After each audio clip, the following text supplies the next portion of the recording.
Thermalright has been making great CPU coolers for a long time, but along the way, they kind of lost their popularity.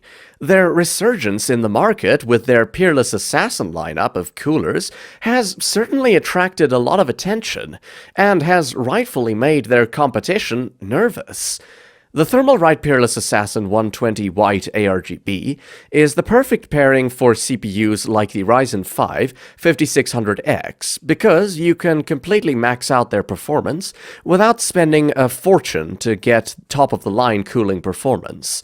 The Peerless Assassin 120 also has great socket support. For Intel, it supports almost everything in the past 15 years, from the LGA 1156 all the way to LGA 1700, and even the Extreme Edition or Xeon workstation sockets like the LGA 2011 and 2066. For AMD, however, the Peerless Assassin 120 only natively supports the AM4 and AM5 sockets, which is still perfectly acceptable. The entire base of the cooler is built upon 6 thick nickel-plated copper heat pipes that have a decent gap between one another. The maximum height of the entire cooler is 157 millimeters, which is enough to fit inside any modern case, and should even fit in ITX cases. The entire cooler is completely coated in white, which gives it a clean, uniform look, which can easily match any white PC build. The rest of the cooler has plenty of evenly spaced thin aluminum fins that are cooled by two 120mm ARGB fans. You can control the lighting of the fans and even switch it off if you're not a fan of RGB. After taking a closer look at the fans, they're nothing special and not very powerful. I can understand why Thermalright decided to use 2 fans instead of redesigning new ones, as it's more cost-effective. The fan speeds range between 800 and 1550 RPM, and the cooler is barely audible in any scenario. At 1550 RPM, which is the Peerless Assassin's max speed, it runs at an acceptable, but slightly high, 47 decibels. This is the main area where I think the Peerless Assassin falls slightly short. 2 decent fans can already get 90% of the results, but my suggestion would be to reduce a few blades and make them wider and more aerodynamic.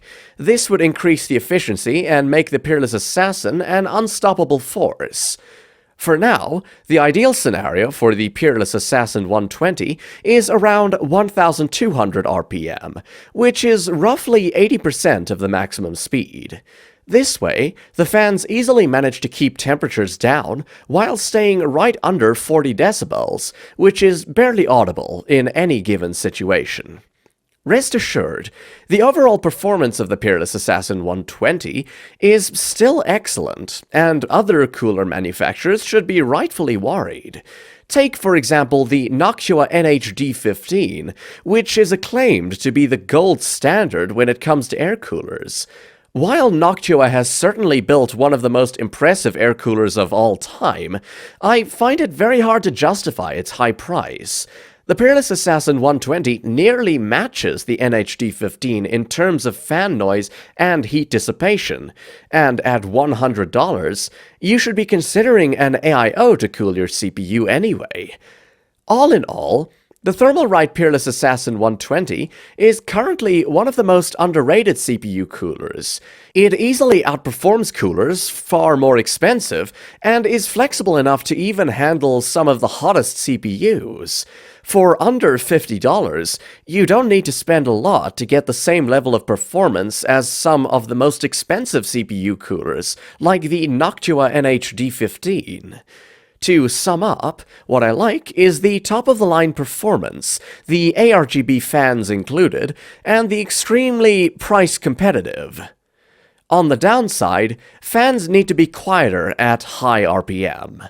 Ratings: Design and Aesthetics, 8.5 out of 10. Cooling Performance, 9.5 out of 10.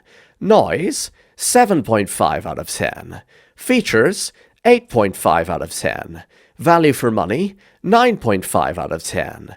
For an overall rating of 8.5 out of 10.